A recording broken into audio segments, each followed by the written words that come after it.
मोलरता क्या होता है? मोलरता यानी मोलैलिटी। तो इससे पहले आपने वीडियो में मोलरता समझ लिया है। अब समझने की कोशिश करते हैं मोलरता क्या होता है, जिसको स्मॉल एम से प्रदर्शित करते हैं। मोलरता को आप स्मॉल कैपिटल एम से प्रदर्शित करते हैं। देखिए दोनों में कंफ्यूज ना होइएगा, बस थोड़ा सा अंतर है, लेकिन बहुत ही बड़ा अंतर यह है। ठीक है, देखते हैं पहले डिफिनीशन, उसके बाद पूरी बातें हम लोग अच्छे से समझने की कोशिश करेंगे। तो डिफिनीशन हम लोग का है, किसी विलायक के प्रति किलोग्राम भार में घुली हुई विलय के मोलों की संख्या प्राप्त विलयन की मोललता कहलाती है। मोललता पर ताप प्रभावित नहीं होता, यानी इस पर मोललता पर ताप का कोई प्रभाव नहीं पड़ता। टेम्परेचर कोई रिक्वायरमेंट नहीं है, उसमें ताप की वरीयता दी गई थी, आप इसमें ताप की वरीयता नहीं दी गई है। तो ये बात आपके समझने युक्त है। अब समझने की कोशिश करते हैं पूरी अच्छी तरीके से, तो इसको देखिएगा ध्यान से। तो देखते हैं भाई, किसी विलायक के प्रति किलोग्राम भार में, किसी विलायक के प्रति किलोग्राम भार में, सपोज कीजिए हमारे पास ये जल है, ठीक है, जिसकी कुछ मात्रा है यहां ml में दी गई है। सपोज कीजिए इसको हमने नाप कर तौल कर लिया है, ये कितने ग्राम का है? 1 किलोग्राम का है। ये विलायक अपने आप में है। किसी विलायक के प्रति किलोग्राम भार में घुली हुई विलय के मोलों की संख्या, और ये जो हमारे पास चीनी है, यानी कि इसको हम इसमें डालते हैं, तो ये हमारा हो गया क्या? विलय।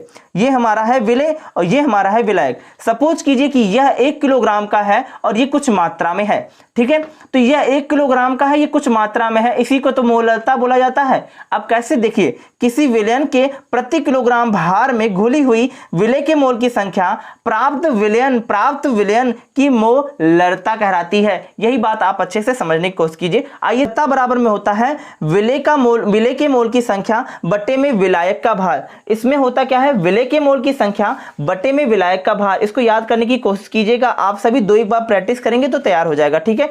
अब देखने की कोशिश कीजिए यहां होता क्या है। इससे पहले आपको मैंने बता दिया अच्छी तरीके से, मोल बराबर में क्या होता है बच्चे? भार बटे में अणुभार होता है। ये बात आप अच्छे से जान चुके हैं, ठीक है। तो चलिए यहां पर लिखने की कोशिश करते हैं। मोलरता में क्या होगा? विलय के मोल की संख्या यानी विलय का भार, ठीक है, बटे में विलय का क्या हो जाएगा? अणुभार हो जाएगा, ठीक है। तो इसको मैं डायरेक्ट अब लिख सकता हूं। आई होप आप समझ चुके हैं इस बात को, ठीक है, बटे में। तो इसको विलय के मोल की संख्या को हमने इस कैपिटल W से प्रदर्शित किया था या स्मॉल w से, और इसकी संख्या को हमने किससे किया था? m डैश से। देखिए m डैश क्यों मैं कर रहा हूं, इसका रील समझिएगा, क्योंकि स्मॉल m से तो इसको प्रदर्शित ही करते हैं, स्मॉल m से मोलरता को प्रदर्शित ही किया जाता है, और अगर जो स्मॉल m रखेंगे तो दिक्कतें आपके सामने आ जाएंगी, इसलिए m डैश मैंने कर दिया जिससे आपको दिक्कतें ना आए, ठीक है। उसके बाद क्या हो जाता है यहां पर? विलायक का भार, ठीक है बच्चे, विलायक का भार बटे में, ये किलोग्राम में भार है आपका, किलोग्राम बटे में 1 मान लीजिए। अब आप सब जानते हैं इसका सिंबल हम लोग लिखने की कोशिश करते हैं, ठीक है। तो इसका सिंबल क्या हो जाएगा? इसका हो जाएगा कैपिटल W अपान में m डैश गुणे में 1 जो है आपका ऊपर चल जाएगा, 1 बटे में आपका आ जाएगा क्या? विलायक का भार, विलायक के भार।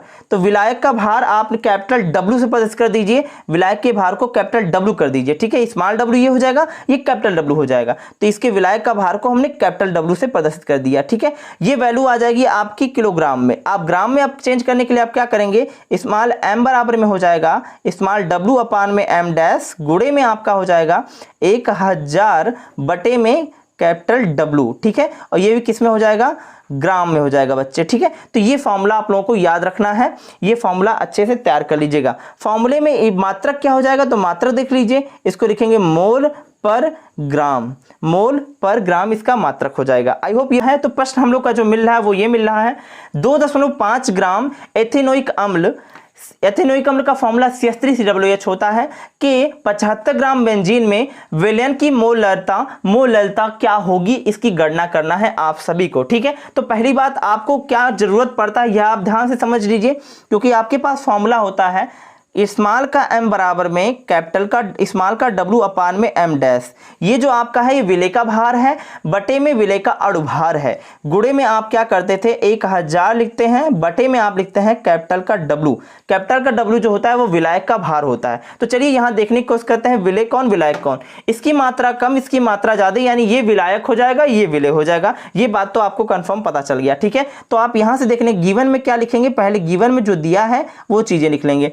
तो यहां आपको मिलेगा विलय का भार जो स्मॉल का W है बराबर हो जाएगा 2.5 ग्राम, और उसके बाद आपको मिलेगा विलायक का भार आप लिख लीजिए क्या हो जाएगा, कैपिटल का W बराबर में हो जाएगा 75 ग्राम। ये बात आप अच्छे से जान गए, ठीक है। अब आपके पास बचा क्या, ये स्मॉल एम डैश बचा ना, तो एम डैश आप निकाल लीजिए। एम डैश क्या होता है, अणुभार होता है। किसका भैया, ये अणुभार है विलेय का, ठीक है। तो आप देख लो विलेय कौन है, विलेय तो है एथेनोइक एसिड। एथेनोइक एसिड का फॉर्मूला CH3COOH होता है। अब आप यहाँ इसके अणुभार को कैलकुलेट कीजिएगा। यहाँ कार्बन की संख्या आपको 2 मिल रही है, यानी 2 गुणे में कार्बन, एक कार्बन का भार 12 होता है, ठीक है। प्लस का आप हाइड्रोजन की संख्या देखने की कोशिश करेंगे तो 3 और 1 हाइड्रोजन 4 गुणे हाइड्रोजन का भार 1 होता है, प्लस ऑक्सीजन यहाँ 2 है तो 2 गुणे में लिखेंगे 16, तो 16 हो जाएगा इस तरह से। टोटल जब कैलकुलेशन कर लेंगे आपका हो जाएगा 60, इसको याद रखिएगा। टोटल कैलकुलेशन करने पर यह आ जाएगा 60, ठीक है। यानी कि विलेय का भार 2.5 बटे में विलेय का अणुभार अभी आपको निकाला है 60 हो जाता है, गुणे में 1000 आप लिख दीजिए, बटे में जो कैपिटल का W है 75 ग्राम यहाँ दिया गया है, इसको लिख दीजिए 75 ग्राम, ठीक है। इस तरह से अब आपका ये मान निकल के आ गया इतना। अब आपको करना क्या है, सिंपली करना क्या है कि आप इसके मान को इससे भाग कर दीजिए, इसके मान को इससे भाग कर दीजिए, ठीक है। भाग करके टोटल कैलकुलेशन जब आप निकालेंगे इससे इसको काट दीजिए। उसके बाद स्मॉल m बराबर में आ जाएगा 2.5, गुणे में आपका हो जाएगा 100, बटे में आपका आ जाएगा 6 गुणे में 75, ठीक है।